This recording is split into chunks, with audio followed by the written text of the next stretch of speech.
to Advocate Gerinel as head of office.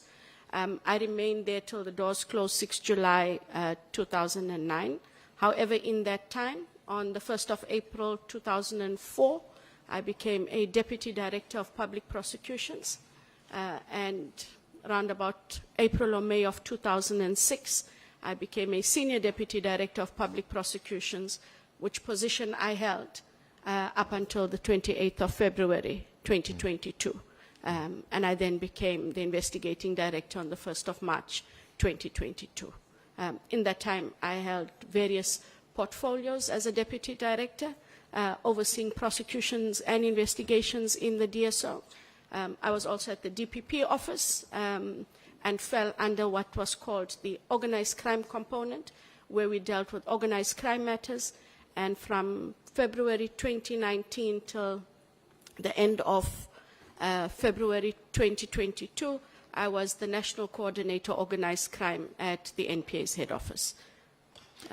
Just the period when you were with the DSO, as you say, colloquially referred to as the Scorpions, just discuss with us some of your experiences there and perhaps some of the more prominent matters or cases you became involved in as a prosecutor. Honorable Chair and members, when the DSO started initially, it started with organized crime matters, and I think during the course of late 2003, what was then called ITSIO, which was the Investigating Directorate Serious Economic Offences, also came over to the DSO. So the DSO then ended up doing what the Hawks now do: serious organized crime, serious complex, serious commercial crime, serious corruption matters. And that became the ambit of the work that the DSO did. I was mainly involved in organized crime matters, but later on became involved in the serious corruption matters that were done at the DSO. There, much like what IDAC operates now, we had deputy directors who would lead a team, and the team would be comprised of advocates of various rankings, as well as criminal investigators. And we would form a team that would then deal with the matters that were allocated to us. I myself dealt with various matters, not just the corruption matters, but when it came to one of the more prominent matters, one of the matters that I dealt with together with Advocate Gerinel was the investigation and prosecution of corruption allegations against the late Jackie Celebi, who at the time was the National Police Commissioner and the first African head of Interpol. And we saw that matter through to its finality. But in that time, Chair, the DSO was disbanded. And so in July 2009, as with most advocates, we were given an opportunity to choose which Director of Public Prosecution's office you would like to work in. Advocate Nell and I, who are Pretoria-based, chose the office of the DPP Pretoria, also because in October of that year, the matter for trial in the Celebi matter had been set down. And so practically it made sense that we would be in our home base and would be able to deal with the prosecution. And that prosecution was then finalized as it was with the guilty verdict being passed against the late Mr. Celebi, together with a term of imprisonment of 15 years. I've dealt over the years with other matters, and I wasn't married only to the corruption matters. We also dealt with some of the murder matters, conspiracies to commit murder, one of those being the matter of athlete Oscar Pistorius. Advocate Nell finished off or chose to leave the National Prosecuting Authority before that matter went back on appeal, and I finalized that matter, and we dealt with various matters over the years. So my experience in terms of matters was mainly organized crime and then into the corruption field. Have you always been based in Pretoria? You were born in KZN, is it? That is correct, Chair. My first prosecuting stint on the 1st of June 1996 was at the Magistrates Court in Alberton. For purposes of correctness of the record, I did prosecute on a contract basis in Scottsboro in November, December 95, and January of 96, and then the contract finished. And then I applied to the then Department of Justice and waited for a position, which then became Alberton on the East Rand. I hadn't, other than those 2 or 3 months, prosecuted anywhere in KZN. Just talk to us briefly about your formative years growing up in KZN. Honorable Chair, I grew up in rural KZN. It's unfortunate that much of what I experienced then, some of our people still do experience now, which is the lack of running water and ablution facilities. That was the story of the growing up, walking to school at great distances on our rural roads. And there was a time when, fortunately, we were then able to catch a bus and travel great distance to school and back. My only friends at the time, and more so because my late dad was a policeman.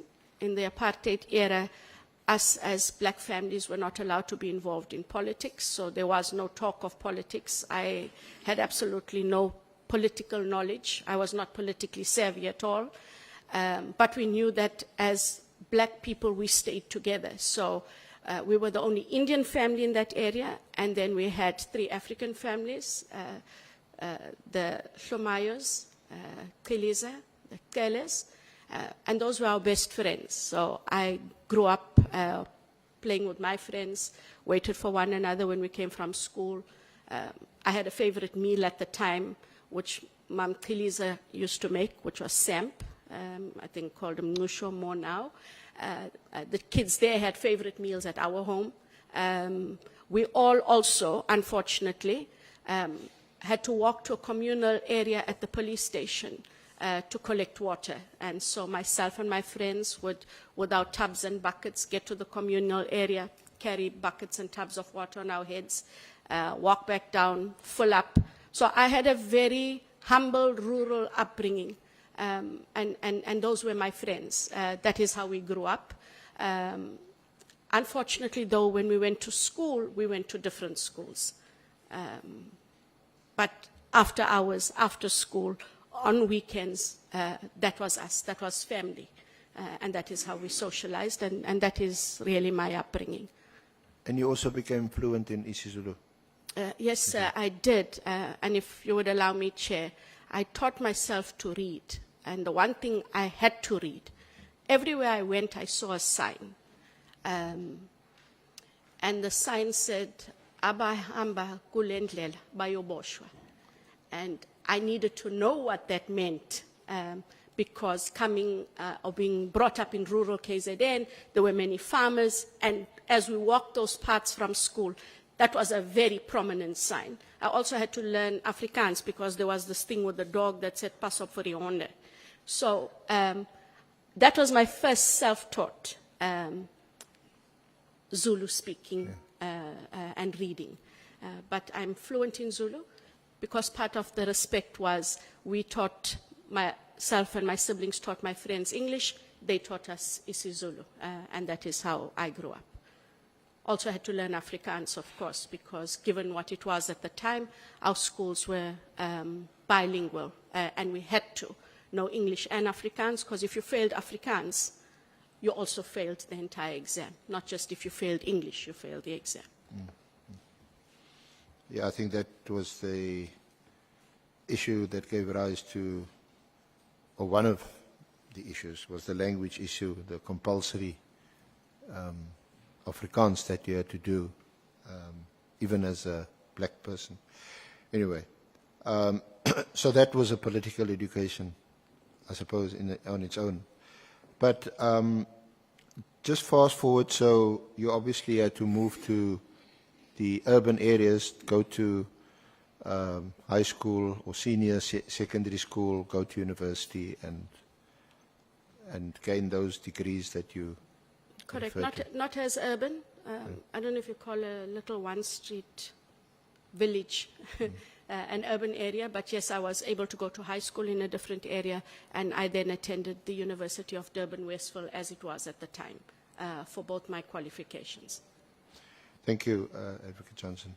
Now, just to go to IDEC more specifically, first established in 2019, and I think, as you pointed out, was created or established by a presidential proclamation, and that arose really from the findings and the recommendations of the Zondo Commission. Correct, Chair. The Commission had commenced in 2018, and so that gave rise to the birth of the Investigating Directorate at the time. And when it was still known as the Investigating Directorate, that was headed by Advocate Herman Cronje at the time. Correct, Chair, up until I took office on the 1st of March, 2022. So subsequent to 2019, your appointment in 2022, and the amendment to the NPA Act, the mandate changed. So just tell us briefly about that, the initial mandate of the Investigating Directorate and the mandate now of IDEC. So the initial mandate of the Investigating Directorate dealt mainly with the commissions of inquiry, with the Npa'S Commission that looked into irregularities into the PIC, the Nugent Commission of Inquiry looking into alleged irregularities within the South African Revenue Service, and then the State Capture Commission, colloquially the Zondo Commission. In terms of IDEC, the mandate seeks to also then deal with serious and high-profile corruption matters, also over and beyond the statutory offences one is allowed to look at, POCTATARA, PRECA, PFMA, MFMA, POCA contraventions, and then the common law contraventions, fraud, theft, forgery, uttering, and offences that in the main relate to dishonesty, Chair. And subsequently, the mandate broadened to corruption more generally. That is correct. And would you be dealing with more complex cases of corruption? That is correct, Chair. We are expected to deal with the more complex corruption matters, but that also brings with it, if I may add, in terms of the POCA, which is the Prevention Organized Crime Act, there are also our money laundering obligations, and so IDEC played a very prominent role in ensuring complex investigations, also of money laundering towards the FATF and towards us dealing with the grey listing issues. Do you only act on matters referred to you, IDEC, or do you have some authority or powers to, as it were, that Latin phrase, mero moto, on your own? Do you take on corruption matters just because you were told about it or read about it in the media? How does that work? Unfortunately, Chair, the entry into IDEC in terms of matters is very restricted. Yes, those matters that arise out of the 3 commissions, we are able to look into those matters. I would just like to clarify, Honourable Chair and members, that notwithstanding, we do divide up the work also with the DPCI, known as the Hawks, and what we do before we authorize new state capture investigations. We also check with them if perhaps they haven't already commenced investigations in matters that arise out of the State Capture Commission report and findings. Where they do, and they have already commenced, we hand over then a matter that can go in there and falls within the ambit of that specific matter. So we do engage with the Hawks. In fact, there's a weekly meeting that the head of investigations in IDEC attends with the Hawks so that we are able to synergize new matters and where we are with old matters, and whether or not there might be something in either or agency that the other might need in terms of assistance. But when it comes to matters coming into IDEC, even corruption matters, they have to come in through a referral, which is a Section 27 referral in terms of the NPA Act. And the only other way it comes in is if they are referred to the ID and IDEC through the Office of the National Director in terms of Section 28 of the NPA Act. So had it not been for the Commission's, Honourable Chair, it would be a referral from the National Director and a referral in terms of Section 27. We cannot per se go to a police station and say, this is what we've heard. Do you have those dockets? Give them to us. This is corruption. We cannot do that, and we haven't done that. And we cannot also go to the Hawks and say, we want to do this, so give us yours. What does happen is, where the Hawks also have started a matter and they feel that it might be best placed to deal with it in IDEC, there is then that handover and or joint working process. But you cannot just go take a matter. We can't just take over a case, project or docket.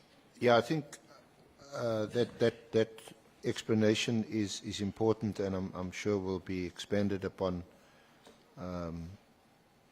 later. But the Director of Priority Crimes, the Hawks, they deal with priority crimes. You deal with serious corruption cases, which would also indicate, or us as members of the public would expect to be dealt with as a priority crime. So you're saying the way you deal with it is you have a regular interaction with the Hawks. That is correct, Chair, because the Hawks also have a mandate to deal with serious corruption matters, and so that there's no duplication or overlap. That weekly engagement seeks to ensure that that doesn't happen. But there's interagency working where we actually do share resources if they are needed. What IDEC is also able to do, Chair, is if there is a matter in our space, but there's a capability that also lies within the DPCI, we are able to designate those persons into an authorized IDEC investigation. So a DPCI investigator who's not seconded to IDEC can actually be allocated to a matter within IDEC through a designation process. And we know now from the evidence and from the organizational design structure of the South African Police Services that there are also specialized units. And I think all of us now understand why these special purpose units have been established: murder and robbery, abduction, kidnappings, organized crime,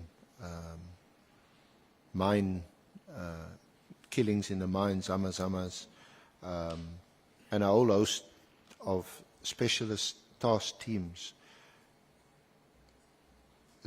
which would also indicate priority and certainly serious crimes.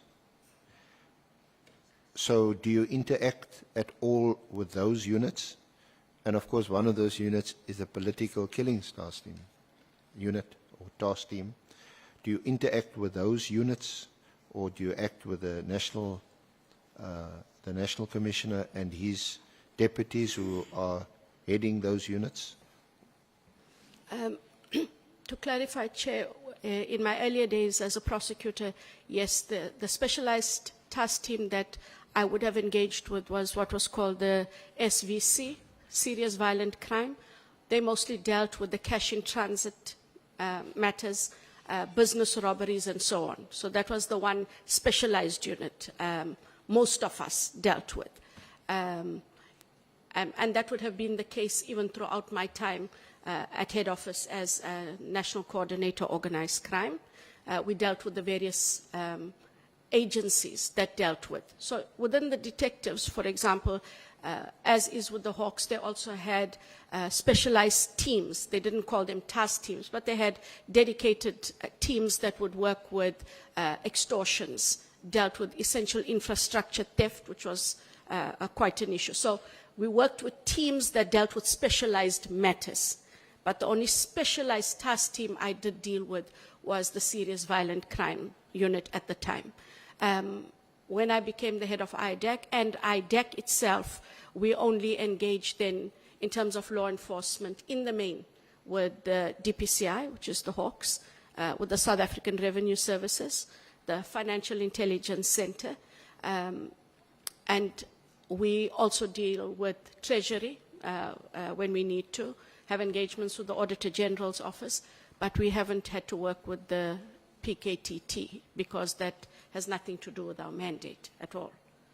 So there's no engagements with them or the work that they do, Chair. Okay. We'll come to the PKTT a bit later. Just before we go any further, tell us about your office, the makeup of your office, how many people are employed, in which sections, and perhaps also an idea of the demographics in that office. During a break, I'll be able to perhaps just give the junior counsel something to print out. But as an overview, the staff contingent as of yesterday, which includes myself, are 128. And that includes the investigating director, the head of investigations, 2 chief criminal investigators, 4 chief financial investigators, 4 project managers. And then across the board, we have senior and junior financial investigators, criminal investigators, as well as data analysts, and then senior and junior advocates. So it's a total of 128, 63 female, 65 male. And the demographic breakdown? I'll be able to, during a break, I do have it on my laptop. I will look at it and I will revert with the exact numbers of the demographics. Okay. And I would assume, you'll correct me, Chair, you are asking about the racial demographics of the office. That's not an issue. I will present it. I do have it on my laptop. I will just want to give you the exact numbers. And how are people, personnel in IDEC, how are they appointed? Who appoints them? So, Chair, there's nothing unique about IDEC in terms of the recruitment process. Bear in mind that we are a business unit in the National Prosecuting Authority, which in itself is a program of the Department of Justice. So the recruitment policy in IDEC is the recruitment policy of government as we follow it through the Department of Justice. You would have to identify vacancies and positions to be filled. And these are then advertised. They are not advertised only internally, they are advertised externally. There's a screening process that gets done outside of my office. It is all corporate services that would do those. Persons are screened to see that they fulfilled the requirements, that they correctly filled in. We still do what they call the Z83 form as a form of employment in government. All of those are done. There's pre-screening, there's shortlisting, and in terms of the shortlisting, demographics play a role, both in terms of gender and color equity. Those are part of the equity principles of the NPA as well as the Department of Justice. So all of those factors are taken into account. A panel is pre-approved. We've got to send an approval for a panel. Also, it has to be constituted in terms of both race, gender, as well as qualifications. You cannot have, for example, myself chairing interviews for a data analyst.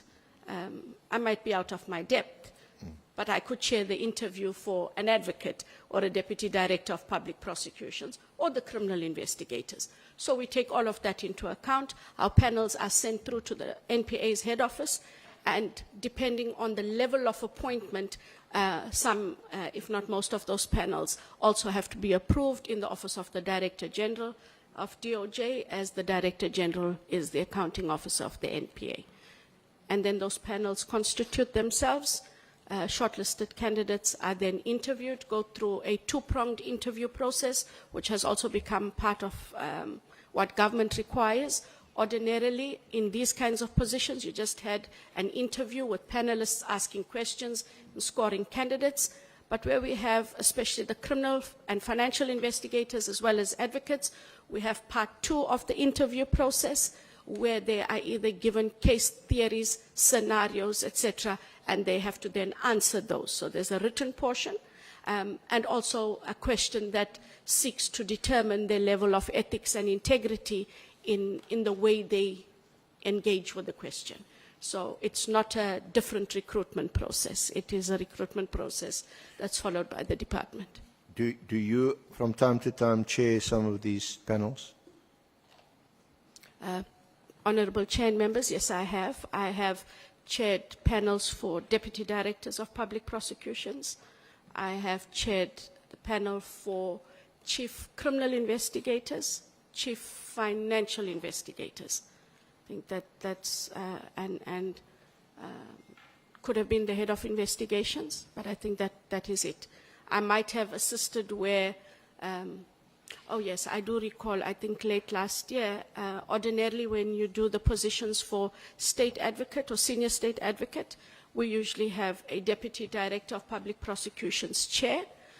The deputy director from my office who was assigned to chair fell ill, quite ill, and so in order not to interrupt that process, we sought permission, as we do, that I take over as chair, but it was for a prosecution position.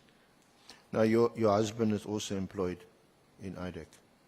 No. No, not at all. My husband is at Crime Intelligence, and he's been there from 7 July 2009, when the DSO disbanded, and so many of the investigators, collectors, operational support were also moved. Many of them then were moved to either state security and or crime intelligence, and that is where he found himself by virtue of the allocation of personnel given the disbandment of the DSO. He was never at IDEC. So, my apologies, I was mistaken, I apologize. So your husband obviously knows and works under Lieutenant General Khumalo, who's the head of Crime Intelligence. That is correct, Chair. If I remember correctly, Lieutenant General Khumalo became the Divisional Commissioner. It would have been late 2022, but my husband had been at Crime Intelligence from July 2009. But having to work under Lieutenant General Khumalo as the Divisional Commissioner would have been from around about December or so of 2022, whichever date the Divisional Commissioner became the Divisional Commissioner. But he had been at Crime Intelligence well before then. My husband, I mean. Now, in the complex, serious work that you do as IDEC, you would require more often than not intelligence which would be collected by Crime Intelligence, is it, and shared with you, or do you have your own Crime Intelligence section? So, Chair, we do not utilize Crime Intelligence unless Crime Intelligence refers a crime threat analysis to us, which is part of the job that they do across the board for law enforcement. So if they had to compile a crime threat analysis that dealt with high-level corruption, organized corruption, and then in terms of the Section 27 referred it to IDEC, we would have looked at it. They hadn't done that to date, but we do not utilize intelligence, Chair. That's where the DSO got into trouble, thinking that intelligence is perhaps something we can do. IDEC will collect information that it can get, and we therefore use the subpoena process in terms of Section 28 that allows us to gather information that we would need to conduct our investigations. So it can be anything, from the banks, cell phone service providers, from the revenue service, from the police, and from any person and or entity or agency that may hold the information that we require, and then we conduct our investigations. But there's no intelligence gathering at IDEC. But when you issue the Section 28 subpoena, it could or may involve the provision of crime intelligence, which could be restricted or confidential. you would have sight of that? I mean, you, IDEC, not you personally necessarily. So to be clear, Chair, we currently, if you talk of the intelligence field, IDEC has matters relating to state security, and those arise from the State Capture Commission. We have also had Section 27 referrals from state security. When we request information, we invariably first engage by way of letter or meetings, and when we need them for court-directed purposes, we do issue Section 28 subpoenas. So we are mindful in terms of those, Chair, for state security. We have a legal officer that they have identified that we do serve those on. Our letters, however, go directly to the acting DG or DGs, whoever they may be at the time.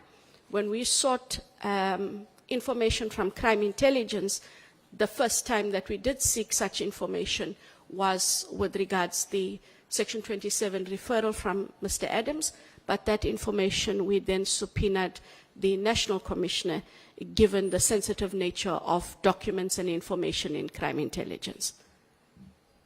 Okay. So we'll also park that for the moment. So within, or rather your husband's role within crime intelligence,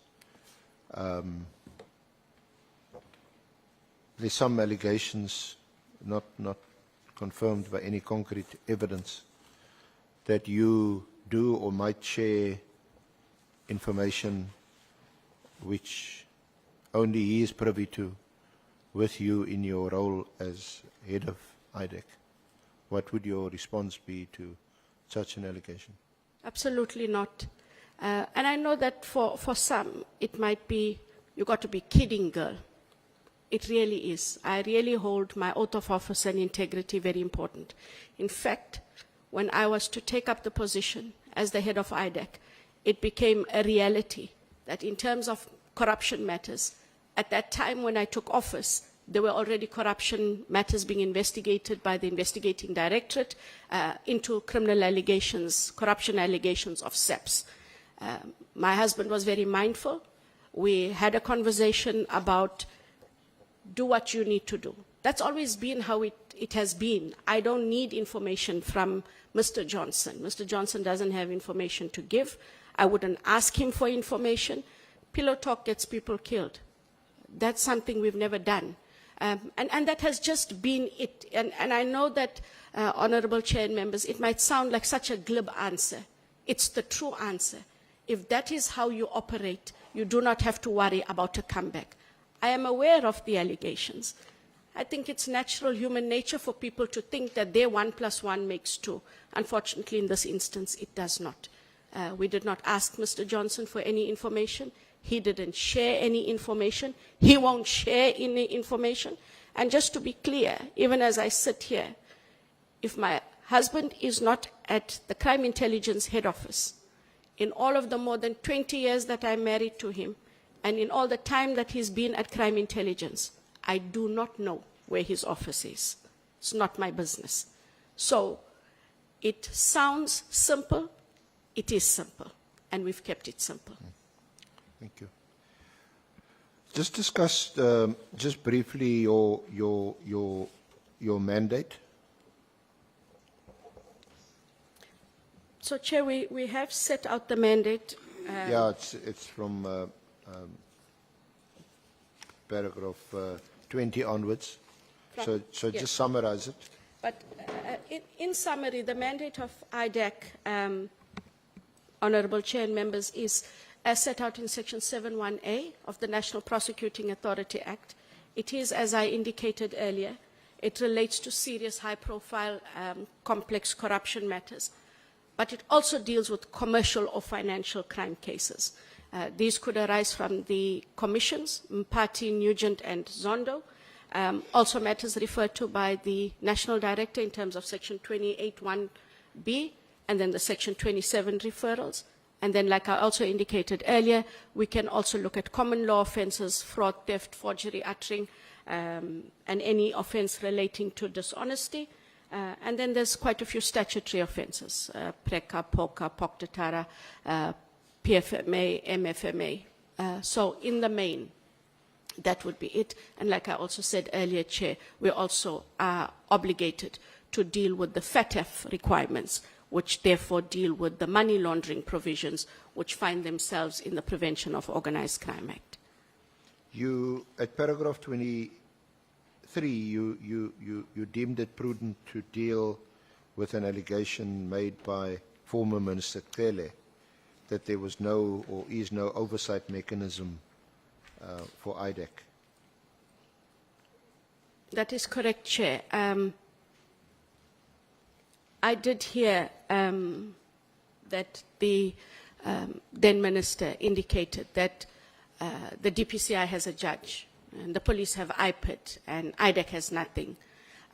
When IDEC and when the NPA Amendment Act was passed and came into being in August of 2024, when the bill was signed in May of 2024, part of the provisions was that there would be an IDEC judge. We saw the value therein because we engaged with the DPCI. We had also engaged with IPID.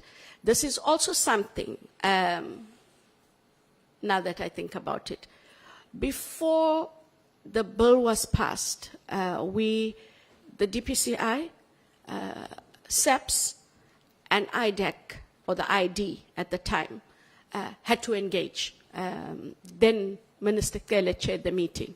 Ministers of Justice attended the meeting, as did the head of the Hawks, then General Labia, the DG and DDGs of Justice, Doc Mashabane and Kale Pillay. I attended as the ID, and the late Advocate Rodney de Kock, representing the senior management of the NPA. And there were various aspects that we had to talk about, that we had to have a gentleman's agreement on, understanding what the implication of a permanent IDEC meant. And one of the issues that then Minister Cele had raised was oversight. And we had all discussed it, and as part thereof, in the bill, we requested that there be an oversight mechanism in terms of a judge to oversee IDEC, all complaints relating to IDEC, from the head through all of its personnel. This part of the program had to be dealt with by the Department of Justice, and the Department of Justice has appointed, Chair, as you would see in paragraph 11, retired Judge Takalani Joseph Raulinga as the 24 as the inspecting judge for IDEC, which term commenced on the 11th of October 2025 and is for a period of 5 years. We would have to now engage the honorable judge so that we can work out the operating procedures, etc. But this is a recent appointment, but it was an appointment that was in the making, and the Department of Justice dealt with it. So to be clear, IDEC had no input, nor did the NPA, into choice of judge.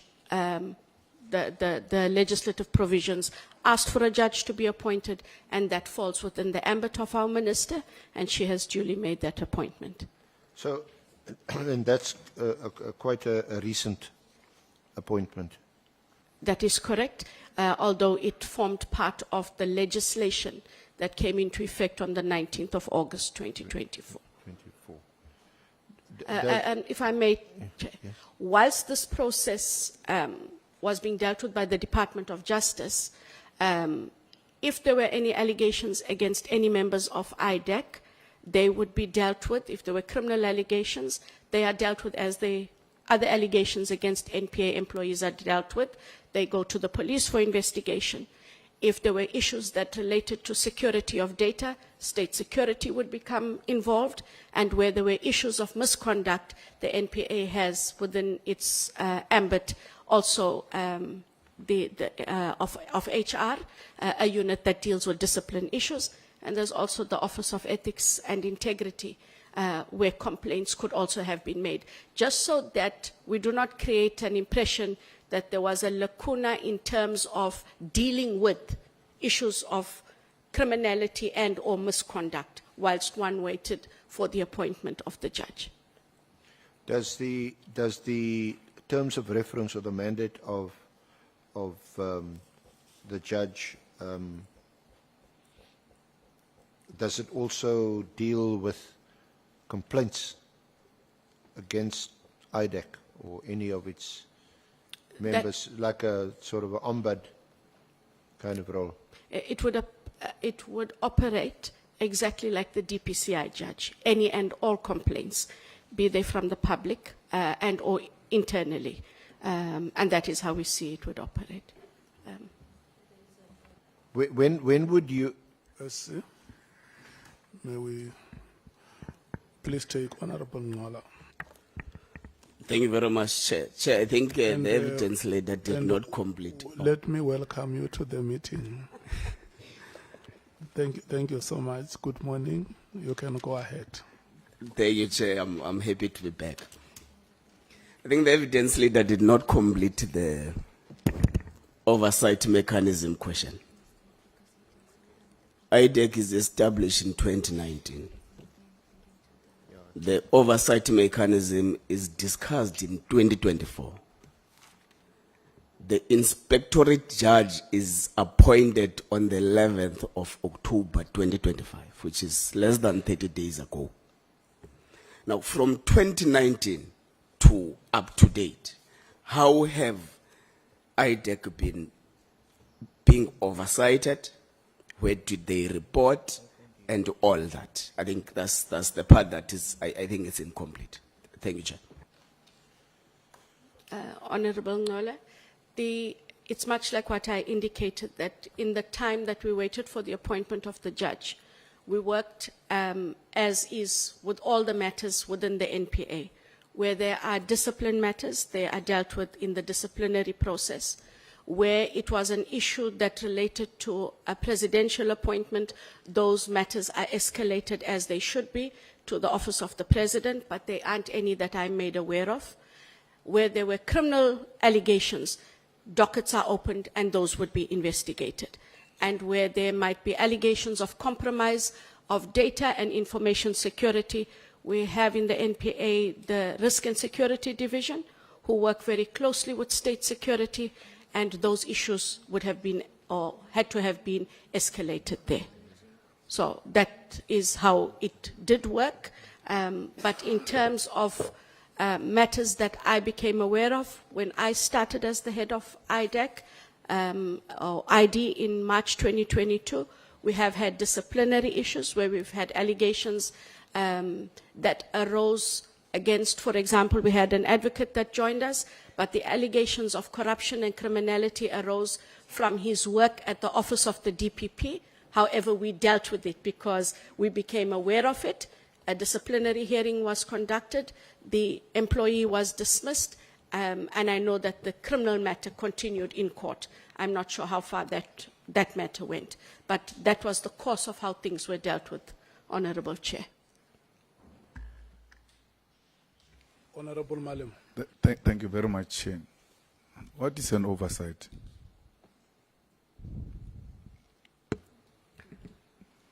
So the Honorable Malema, you ask in terms of the judge? What is an oversight? So oversight is where they exercise, so the oversight is making sure that we are doing things within the prescripts of the law and or our mandate, and or in terms of the disciplinary code. That is the oversight as I see it in terms of IDEC and or its employees. And there was no oversight up until the judge is appointed to deal with oversight. There's no need to be defensive. There was no oversight. That's why now there is an appointment of a judge to make sure there's an oversight, key amongst others to avoid abuse of power by those who are at ADIC. So, Chair, nothing to defend. I can merely indicate what processes we had in the NPA at the time, from the time the ID was proclaimed in 2019. It had the labor provisions and discipline issues were dealt with there. There are matters where criminal dockets could have been opened, and those would have been investigated outside, either by the detectives or the DPCI chair. In terms of the ethics and accountability, they also fell within the labor division, and then we also had risk and security. So in terms of the general oversight, that was the NPA's mechanisms to deal with the oversight issues.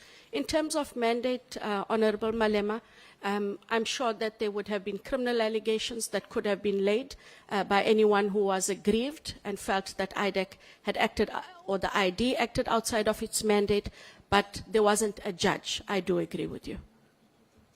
There was no oversight as we have it now. What we have now was not there. Correct. To tell us about labor, to tell us even at the Chisanyama, there is a process of dealing with labor issues without having any oversight. So there was no oversight as we have it now. So maybe if you'd allow me, Honorable Malema, I agree that we now have a judge. However, we were not allowed to do as we pleased if that is the contention. I can only refer to the mechanisms that were in the NPA that were applicable to the ID and IDEC at the time. But you are correct, we only have a judge now. We only have an oversight by a judge now, That is which we correct. didn't have. That is correct. Thank you.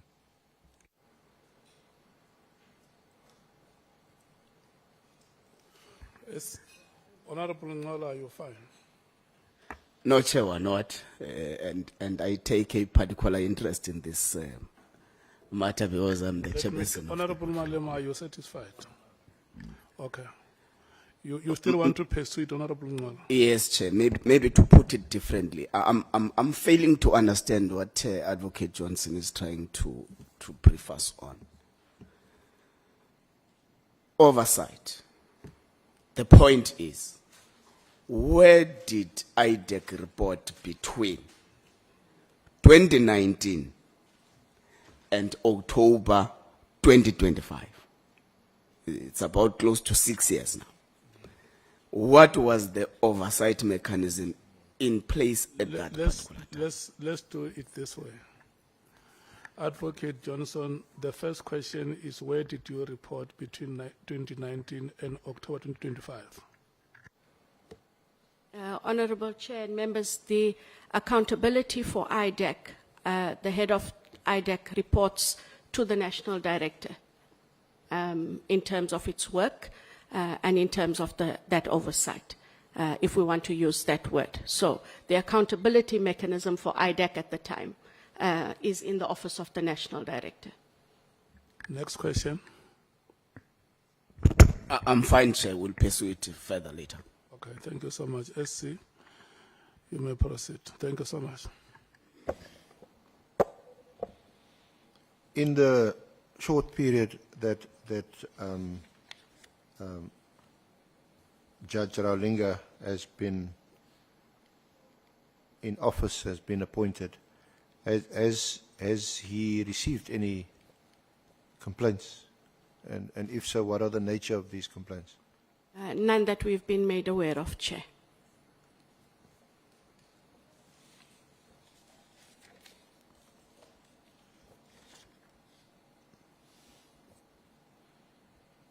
Do you meet with the judge from time to time? Have you met with him since his appointment in October? No, Chair, we have not.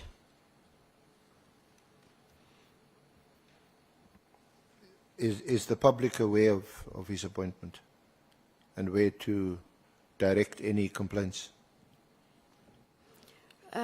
Chair, I can only answer in the following way. Judge has been appointed by the Minister of Justice. I'm not sure what his terms of reference are yet, how they've worked that out, but there should be a public indication of the fact that there is a judge. The judge would have to give us the terms of reference, or they should be published through the Department of Justice by the Office of the Minister or the Director General. because that is where the judge sits, what his terms of reference would be, the complaints mechanism, how they report matters, who reports matters. The judge does not account to IDAC at all, or the NPA, but accounts within the Department of Justice. When and how would the judge's appointment have been made public and announced in the media? I am unable to assist, Chair. I'm not aware of what the plans of the Department of Justice are to ensure that the public is aware, but it is a critical aspect that the public should be made aware of, because that talks to accountability. People need to know where to go to if they have any complaints about IDAC on its staff, and what the nature of those complaints and or the format should be for the reporting of complaints to the judge. Would you be able to comment or not on whether senior members of police management or other law enforcement agencies, would they have been aware of his appointment? I'm unable to comment, sir.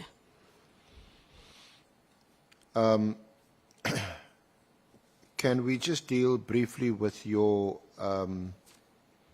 experience in two of the more high-profile matters of former or the late General Jackie Selebi and Mr. Solly Lazarus, and their prosecution for corruption, just by way of short background? Honourable Chair and members, I deal with it very broad strokes at paragraphs 25, 26 and 27 of the affidavit. And just based on our experience, mine included with criminal cases against the late Mr. Jackie Selebi, and it was also with Mr. Solly Lazarus with Saps procurement, and now with Saps procurement matters in IDAC. It seems that when the police, and this is in general, not a specific unit, regardless of which component, invites bids for the procurement of services or goods, many people want to participate because they've come to know that the contracts can be very large, and we've seen that play itself out as well in public. They're lucrative. And in terms of the prosecution and investigation in the corruption matter involving the then Chief Financial Officer of Crime Intelligence, Mr. Lazarus, who currently serves a term of imprisonment, Lazarus demonstrated what I referred to above. And during this process, at the time we were in the DSO, it became very apparent, and this is not passage talk, it became apparent through the investigation that officials had learned that if Mr. Lazarus asked something, people were reluctant to say no, because he was the CFO. If you wanted something, the CFO got it for you. So you didn't stand in the way of the CFO, and I'm talking about at the time.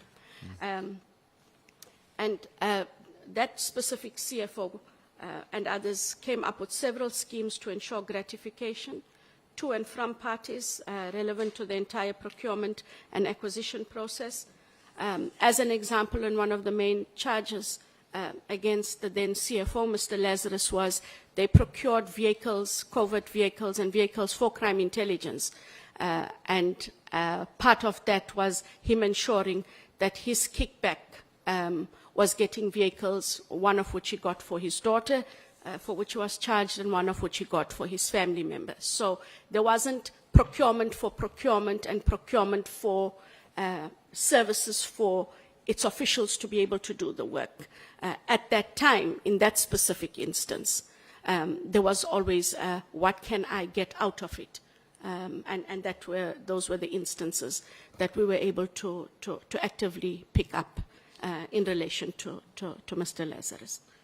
Then, just to move on also briefly, because you've already touched on it to a large extent, the role of crime intelligence in the whole criminal justice system, and how important that is. So, that you deal with it at paragraphs 28 to 30. Chair, we must make no mistake that crime intelligence is integral to the fight against crime. It is something that we've always worked with as prosecutors and investigators, especially in the work that I did in my portfolio of dealing with organized crime matters. The DPCI, when the DSO was disbanded, I would attend a lot of their project committee meetings. That is where they discuss which projects to take on, etc. A continued argument that we always had with the DPCI was, if you do not have a credible crime threat analysis from crime intelligence, it is really difficult for you to register projects. And we say that because crime intelligence is very good at coming up, especially for organized crime, with credible crime threat analysis. And this was at the time when we were dealing with organized crime, which I dealt with up until February of 2022. And so it is so that they play a very important role, Honorable Chair, in that they provide for a system that allows for a very credible report of information, which is called a crime threat analysis. It informs law enforcement agencies across the board about possible groupings and syndicates, their criminal activities, the commodities that they may be trading in, and other relevant information. They also deal with transnational organized crime, and so a crime threat analysis from crime intelligence won't restrict itself just to the borders, but if there was something that we needed to know about these syndicates operating outside of our borders, they made that part of the crime threat analysis. I've said it helped investigators and prosecutors, and crime intelligence, without a doubt, is critical to the fight against crime, especially organized crime. I think the only challenge that was found, and that was only based on the Celebi matter that we did, the matter against Solly Lazarus, there was a matter against one Mr. Richard Mdluli, but I haven't dealt with that matter. As critical as their function is, the key challenge that was found during those investigations is accountability for the use of its funds. And unfortunately, secrecy characterizes the utilization of the funds and the procurement.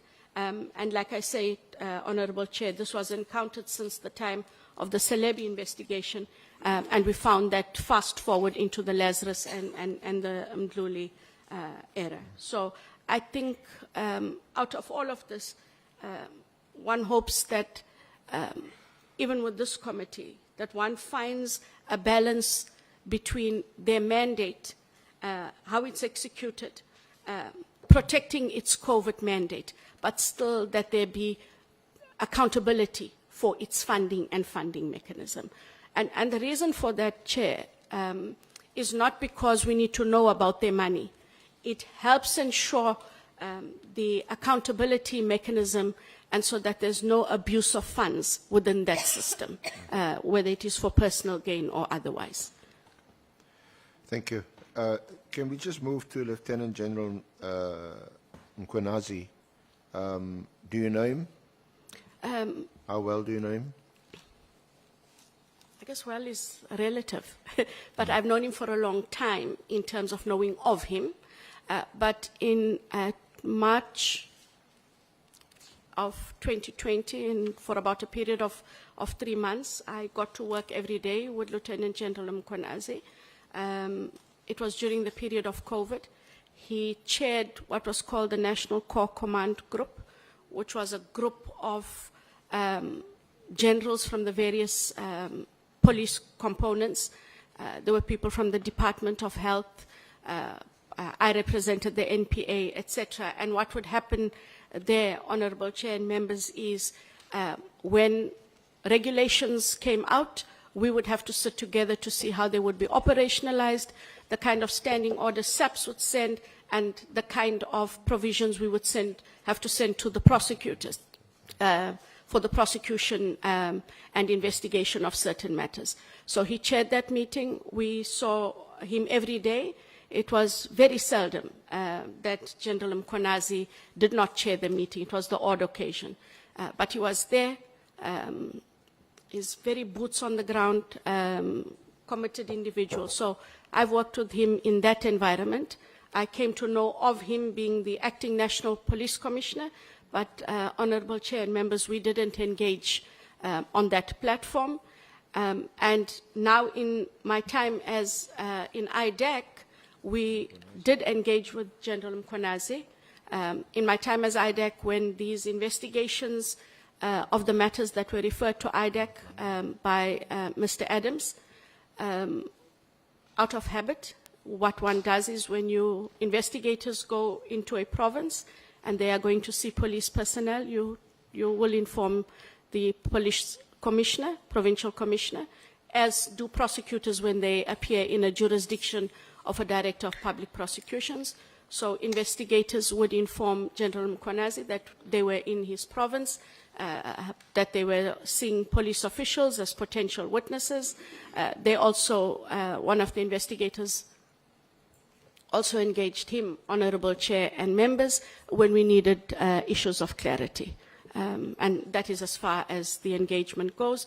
And the last engagement I had personally with Lieutenant General Mkhwanazi was during the month of June.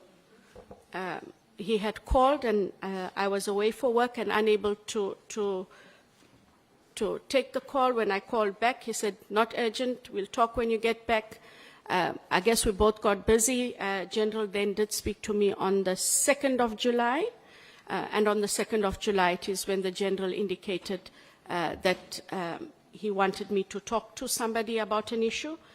He sent me the details, but unfortunately, before I don't call anyone. I usually give it to the head of operations, Mr. Sissoko. But before I could do that, the 6th of July media expose by Lieutenant General Mkhwanazi happened, and that was the ambit of our engagements. Our engagements stopped on the 2nd of July. Now, he makes reference to one of your investigators, Mr. Brian Padiachi.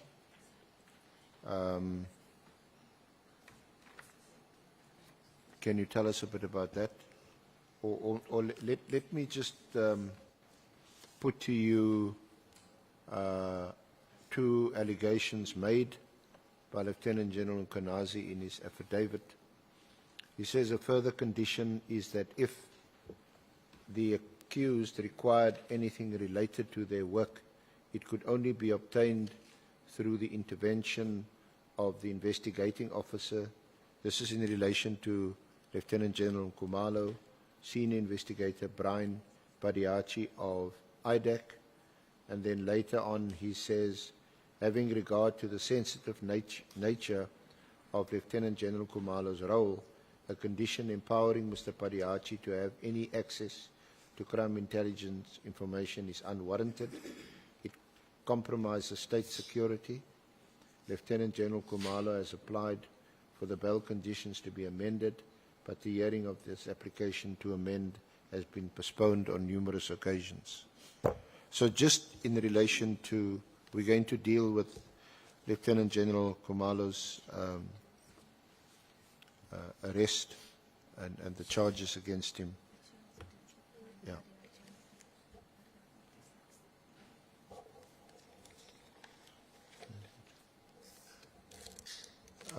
You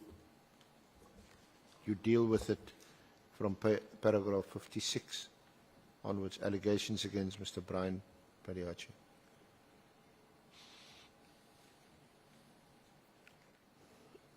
Thank you, Honorable Chair and members. To go back to the assertion that you made, Council, I am aware... Not that I make.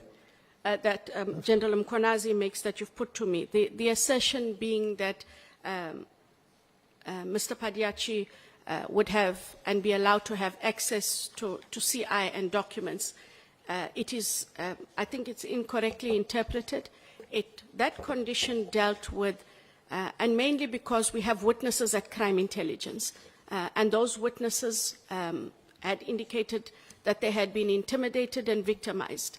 So the condition for them not going to CI was to ensure that the witnesses were not intimidated. Mr. Padiachi would not have been allowed, to be clear, to access any documents from crime intelligence. We would have had to follow if, after that, one identified that there were documents from crime intelligence that were required. Chair, we would have had to follow the process we had followed initially, which would have been to issue a Section 28 subpoena to the National Police Commissioner. No one would have been allowed to go to CI, engage any personnel, or take on any documents. And when it comes to Mr. Padiachi, it is Mr. Padiachi who, in fact, would call Lieutenant General Mkhwanazi to let him know that he was going to be in his province. It was him who engaged with the Lieutenant General mainly. They met, they would have talked. They had meetings, they had WhatsApp exchanges about Mr. Padiachi going down to KZN and what it is that he would require. And General Mkhwanazi was always willing to assist and or to facilitate. I'm not sure what might have gone wrong, because I'm not aware of anything having gone wrong. But when the allegations are made, Honorable Chair and members, that Lieutenant General Mkhwanazi cannot understand what Padiachi is doing at IDAC. I found Mr. Padiachi at the ID. He had come to the ID and had been sought after by my predecessor, Advocate Hermione Cronje, and he remained then at IDAC. He did undergo a detective course. He has conducted several investigations in his time in the South African Police Services. He wasn't only at crime intelligence. We do refer, Honorable Chair and members, from paragraphs 62.1 up to paragraph 62.3 of specific matters that Mr. Padiachi dealt with as an investigator within the South African Police Services in his time at the South African Police Services. So the assertion that he's got no investigating experience and no one knows what he's doing there is incorrect. He has the requisite qualifications, he's had the requisite experience, and he was at IDAC from sometime in 2021, me having taken office in March of 2022, and has conducted investigations as part of different teams that were doing investigations in IDAC. Thank you. Honourable Chair, may I just request a short adjournment? There's some, you would have seen some activity, there's some documents that I wish to refer the witness to, and which is not part of Ms. Johnson's statement. Committee members. That is granted, SC. We will come back at 11:45. Thank you. Thank you, Honourable Chair. Thank you.